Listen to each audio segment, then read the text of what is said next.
They say the ocean holds many secrets, but none as deep as the one I left behind on this cruise. This was supposed to be my dream vacation. A luxurious Caribbean getaway with my soon-to-be family. Celebrating the last month of my single life before marrying Jason. Instead, it became the journey that changed everything I thought I knew about love, loyalty, and myself. I remember standing at the port in Miami, watching the massive cruise ship tower above us, its pristine white exterior gleaming in the Florida sun. Jason was busy checking our luggage, his phone pressed between his ear and shoulder, discussing some urgent market analysis with his office. Even on vacation, he couldn't disconnect. "Emma, darling." Sarah Mitchell's voice cut through the crowd, her designer sundress flowing in the warm breeze as she rushed to hug me. Behind her, Ashley was taking selfies with the ship, probably already planning her next travel blog post.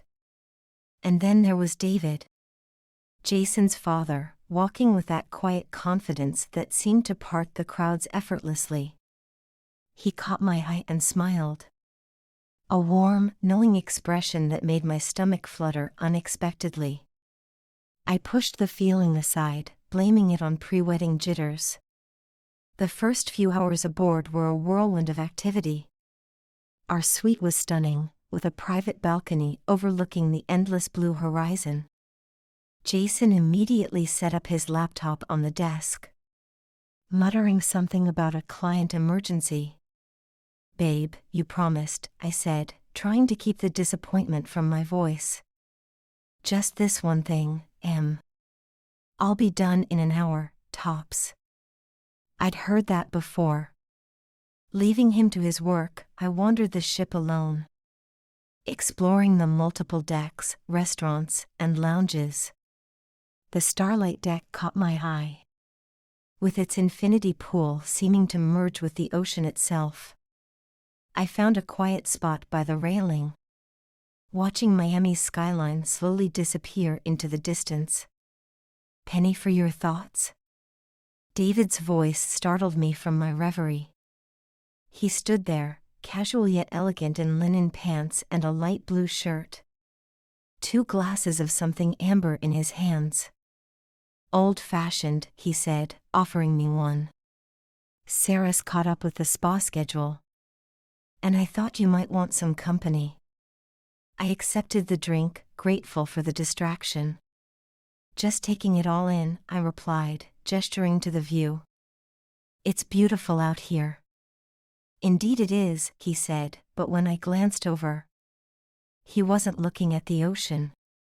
Our eyes met briefly before I quickly looked away, taking a larger sip than intended. The bourbon burned pleasantly down my throat.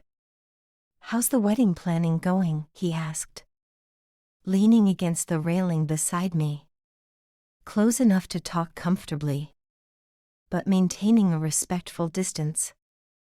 I laughed, but it came out more bitter than I meant it to. "Oh, everything's perfect." That didn't sound very convincing. His voice was gentle, non-judgmental.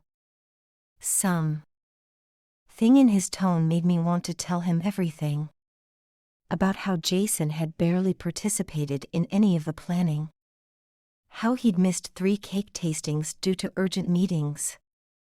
How I'd chosen our first dance song alone because he said he didn't care.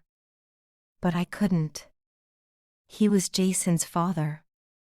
"Just stressed, I guess," I said instead. "It's a lot to handle." David nodded, studying his drink. "When Sarah and I got married," he began, a distant look in his eyes. "I was much like Jason. Always working, always busy." He turned to face me fully now. It took me years to realize what I was missing. Sometimes I wonder if I learned that lesson too late. Before I could respond, Ashley's voice rang out across the deck. "Dad. Emma. Mom's looking for you both." something about dinner seating arrangements. The moment shattered like glass. David straightened up, finishing his drink. "Shall we?" he asked, extending his arm playfully. I laughed, linking my arm through his. "We shall." As we walked back, I tried to ignore how natural it felt. How his presence made me feel both calm and unsettled at the same time. That first dinner was an elaborate affair in the ship's main dining room. Crystal chandeliers sparkled overhead, and the sunset painted the ocean in shades of pink and gold through the floor-to-ceiling windows. Jason sat beside me, still typing on his phone under the table. Sarah regaled us with stories about her latest design project, while Ashley documented every course for her social media followers. David sat across from me, and I found myself hyper-aware of his every movement. The way he smiled at the right moments in Sarah's stories. How he somehow managed to make everyone feel included in the conversation. "Emma, honey," Sarah's voice pulled me from my thoughts. "Have you decided on the flowers for the ceremony?" "Oh, we're still finalizing the details," I stammered. "Actually," Jason interjected, finally looking up from his phone. "Emma's got it all under control. She's amazing at this stuff." He squeezed my hand briefly before returning to his screen. I caught David's eye across the table. Saw something flash across his face: disappointment? Concern? Before he masked it with a smile. Later that night, I couldn't sleep. The gentle rocking of the ship should have been soothing, but my mind wouldn't quiet down. Jason was sound asleep beside me, his breathing deep and regular, his phone finally silent on the nightstand. I slipped out of bed and onto our private balcony, wrapped in a soft blanket against the night air. The moon painted a silver path across the dark water, and I found myself thinking about choices, about paths taken and not taken, about how sometimes the right decision on paper doesn't feel right in your heart. The next morning, I woke early and headed to the gym, hoping to work off some of my restless energy. The ship's fitness center was state-of-the-art, with floor-to-ceiling windows offering panoramic ocean views. I was halfway through my run when David appeared, dressed in workout gear that showed he clearly kept himself in shape. He took the treadmill next to mine, and we ran in companionable silence for a while. Nothing but the sound of our breathing and the hum of the machines. "Couldn't sleep?" he asked finally, matching his pace to mine. I shook my head, focusing on my stride. "How did you know?" "I saw you on your balcony last night. I was out walking the deck." He paused, then added softly, "You looked lost in thought." I slowed my pace, trying to catch my breath. "Just wetting nerves, I guess." "Is that all it is?" His question hung in the air between us, heavy with unspoken meaning. Before I could answer, my foot caught slightly, and I stumbled. David's hand shot out to steady me, strong and warm against my arm. The touch lasted only seconds, but it sent electricity through my entire body. I stepped off the treadmill quickly, mumbling something about being late for breakfast. As I hurried away, I could feel his eyes following me, and I knew I was in dangerous territory. The day's excursion was to a private island, a tropical paradise of white sand and crystal-clear water. Jason begged off, citing a video conference that couldn't wait. "Go have fun," he said, kissing my cheek. "Take lots of pictures." I tried not to let my disappointment show, but as I watched other couples walking hand in hand along the beach, I felt more alone than ever. Sarah and Ashley headed straight for the beach cabanas, already planning their spa treatments and shopping, which left me walking along the shoreline with David, both of us pretending this was perfectly normal, that my heart wasn't racing every time our shoulders brushed. "You deserve better than this, Emma," he said suddenly, stopping to pick up a perfect shell. "Better than what?" But I knew what he meant. He handed me the shell, his fingers lingering against mine. "Better than being an afterthought. Better than planning your wedding alone. Better than watching your fiancé choose work over you every time." "He's building our future," I defended weakly. "What good is a future if you're not present for it?" David's words hit home harder than I wanted to admit. We stood there, waves lapping at our feet, the truth of his words hanging between us like a physical thing. "I see you, Emma," he continued, his voice soft but intense. "I see how hard you try to make everything perfect. How you make excuses for him. How you dim your own light to avoid outshining him." Tears pricked at my eyes, and I turned away, staring out at the horizon. "Why are you telling me this?" "Because someone should." He stepped closer, and I could feel the heat radiating from his body. "Because you deserve to know that you're extraordinary. And watching you settle for less is breaking my heart." I closed my eyes, fighting the urge to lean into him. "David, please." "I know," he said, stepping back. "I know this isn't right. I know I shouldn't be saying any of this. But I can't stand watching you fade away. Watching my son take you for granted." A group of tourists passed by, laughing loudly, breaking the moment. I clutched the shell he'd given me tighter, its edges pressing into my palm. "We should head back," I said, my voice barely steady. He nodded, understanding in his eyes. "Emma?" I turned back. "Just think about what I said. About what you deserve." That night, I lay awake again. Jason's soft snores beside me, David's words echoing in my head. The shell sat on my nightstand, a tangible reminder of a moment I couldn't forget. I thought about the way Jason and I met. How perfect everything had seemed at first. He was successful, charming, stable. Everything I thought I wanted. But somewhere along the way, something had changed. Or maybe nothing had changed at all.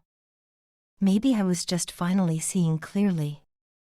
The moon cast shadows across our room, and I wondered if somewhere on this massive ship, David was awake too, thinking about shells and waves and words we couldn't take back. The next morning brought our first port of call in Jamaica, and with it, a shift in the air that I couldn't ignore. Jason was actually joining us this time, though his phone remained firmly in his hand. We walked through the bustling streets of Montego Bay, the air heavy with the scent of jerk spices and tropical flowers. Sarah and Ashley were ahead of us, excitedly planning their shopping route. David walked behind, quiet but present, and I found myself hyper-aware of his every movement. "Oh, look at these!" Sarah called out, holding up vibrant local crafts at a market stall. "Emma, wouldn't these make perfect wedding favors?" I forced a smile, nodding along, while Jason barely glanced up from his screen. "Whatever you think is best, babe," he muttered. I saw David's jaw tighten at his son's dismissal, but he remained silent. The local guide led us to a secluded waterfall, the water cascading down in sheets of crystal. "Legend says if you make a wish here, it's sure to come true," she told us with a knowing smile. Jason was already wandering away, finding a spot with better cell reception. I stood at the edge of the pool, watching the water dance and sparkle, wondering what I should wish for. Clarity or courage? Penny for your thoughts again? David's voice was low, meant only for me. He stood close enough that I could smell his cologne, mixed with the tropical air and something uniquely him. I think my thoughts are worth more than a penny today. I tried to joke, but my voice trembled slightly. Name your price, he said softly. And when I looked up, his eyes held mine with an intensity that made my breath catch. David. I started, but he shook his head. I know. I'm Ori. He ran a hand through his hair, frustrated. I see you slipping away, and I can't. Dad. Emma. Ashley's voice cut through the moment. Come get in this photo. We separated quickly, guilt and something else burning in the space between us. The rest of the afternoon passed in a blur of forced smiles and careful distances. That evening, the ship hosted a Caribbean night, with steel drums playing and tropical drinks flowing freely. Jason begged off early, claiming jet lag, though I knew he was really going to check the Asian markets.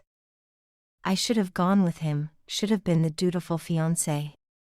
But instead, I found myself on the dance floor, letting the rhythm of the music wash away my thoughts.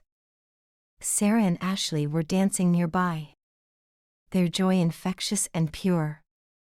And then David appeared, looking devastatingly handsome in a light linen shirt, asking me to dance with a slight bow that made me laugh. Just one dance, he said, eyes twinkling. For family's sake. But one dance turned into 2, then 3. And as the music slowed, I knew I should walk away. Instead, I let him pull me closer, his hand warm against my lower back, our bodies swaying to the gentle rhythm. You're a natural, he murmured. And I wasn't sure if he meant the dancing, or the way we fit together so effortlessly. David, I whispered, we can't. I know, he said, his voice rough with emotion. God, Emma, I know. But neither of us pulled away, lost in the music and the moment, and all the things we couldn't say. Later, I found myself on the starlight deck again, the night air cool against my flushed skin. The moon was full, casting everything in silver light, making the world feel dreamlike and unreal. I heard his footsteps before I saw him, knew it was David without turning around. We shouldn't be here, I said softly. No, he agreed, coming to stand beside me. We shouldn't. But he didn't leave, and neither did I. We stood in silence, watching the moonlight dance on the waves, the space between us charged with unspoken words. Tell me to go, he said finally, his voice barely above a whisper. Tell me this is wrong, and I'll walk away. I turned to face him then, my heart pounding so hard I was sure he could hear it. I can't, I whispered back. And then he was kissing me. Or I was kissing him. And everything else fell away. His lips were soft but insistent, his hands cupping my face like I was something precious, something worth protecting. It was nothing like kissing Jason. Nothing like anything I'd ever felt before. It was fire and tenderness and desperation all at once. And I knew in that moment that nothing would ever be the same. We broke apart, both breathing heavily, reality crashing back like a wave. Oh God, I stepped back, my hand covering my mouth. What have we done? David reached for me, but I shook my head, tears starting to fall. Emma, please. N. Oh, I cut him off. We can't. I turned and fled, leaving him standing there in the moonlight, the taste of him still on my lips. I ran back to my cabin, grateful to find Jason still asleep, his phone glowing with unread notifications. In the bathroom, I stared at my reflection, trying to see if I looked different, if my guilt was visible on my face. The woman in the mirror looked the same, but everything felt altered, shifted slightly off its axis. I barely slept that night, replaying the kiss over and over in my mind, trying to convince myself it was a mistake, knowing in my heart it wasn't.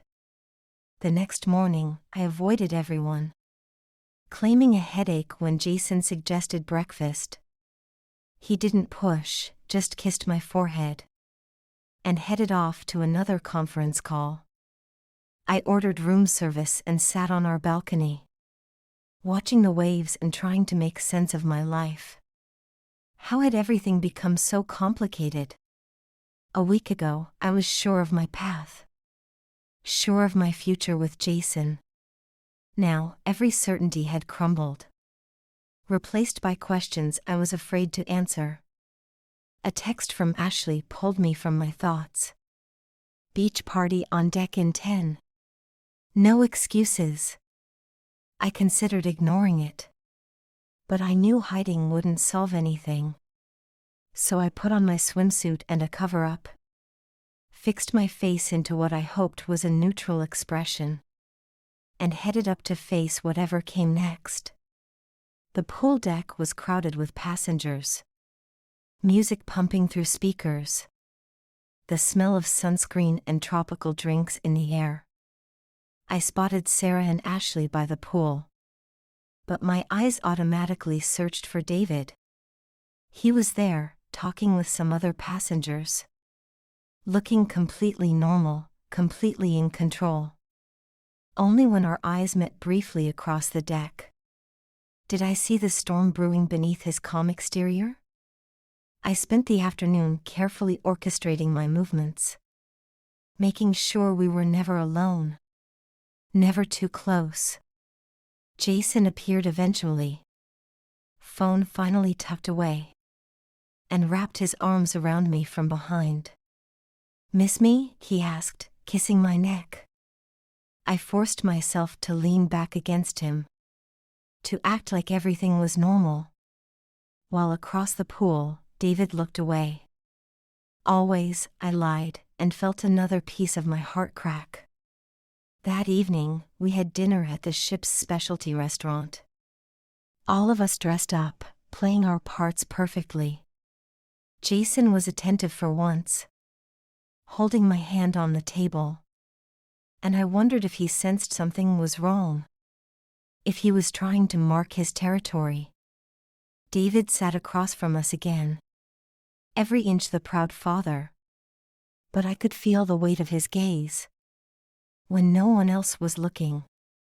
Sarah talked about wedding details, and each word felt like a knife in my chest. How could I plan a future with Jason when my heart raced every time his father looked at me? How could I walk down the aisle, knowing what I knew now? The guilt was consuming me, but underneath it was something else. Summit. Hing that scared me even more. The certainty that I couldn't go back to who I was before that kiss. The next morning dawned bright and clear, our last full day at sea before returning to Miami. I woke early, my dreams filled with stolen kisses and impossible choices. Jason was already gone. A note on his pillow about an early meeting. I dressed quickly and headed to the gym, hoping to outrun my thoughts on the treadmill. But when I got there, David was already inside, and our eyes met in the mirror's reflection. For a moment, neither of us moved, the air heavy with everything we couldn't say. Then I turned and walked away, my heart pounding harder than any workout could cause. I found myself at the ship's coffee shop instead, nursing a latte and watching the sunrise. Emma. His voice behind me made me jump, spilling coffee on my workout clothes. We need to talk, David said quietly, sitting down across from me. There's nothing to talk about, I whispered, even as my body betrayed me, leaning toward him unconsciously. We both know that's not true. His eyes held mine, intense and honest. What happened that night was a mistake, I cut him off. A moment of weakness. Is that what you really believe? His voice was soft but challenging. Because I don't think it was weakness at all. I think it was the first honest moment we've had on this cruise. I closed my eyes, fighting back tears. David, please. I'm marrying your son. Are you? The question hung between us. Sharp and dangerous. Because the Emma I've gotten to know this week. The real Emma, not the one trying to fit into Jason's world. I don't think she wants to marry him at all. You don't know what I want, I said. But my voice trembled. Don't I? He reached across the table, his fingers brushing mine briefly. I see you, Emma. The real you. The one who lights up when talking about art and travel. Who wants more from life than board meetings and social status? The one who deserves to be loved completely, passionately. Not just when it's convenient. Tears were falling freely now. And I pulled my hand away. It doesn't matter what I want. I made a commitment. To a man who doesn't see you. Who doesn't appreciate the incredible woman you are. He's your son, I reminded him. And I love him, David said. His voice rough with emotion. But I can't stand by and watch him dim your light. Watch you settle for less than you deserve. Even if it means. He trailed off, running a hand through his hair. Even if it means what? I whispered. Even if it means losing you both. The truth of his words hit me like a physical blow. Whatever happened now, nothing would ever be the same. I need to go, I said, standing abruptly. Emma. No, please. I need to think. I fled to my cabin, grateful to find it still empty. In the shower, I let the hot water mix with my tears, trying to wash away the confusion and guilt. But David's words echoed in my head, along with the memory of that kiss. The way it had felt more real than anything in my life. When I finally emerged, I found Jason sitting on the bed, his face unusually serious. We need to talk, he said. And my heart stopped. About what? I tried to keep my voice steady. About us. About the wedding. He patted the bed beside him. And I sat down, keeping distance between us.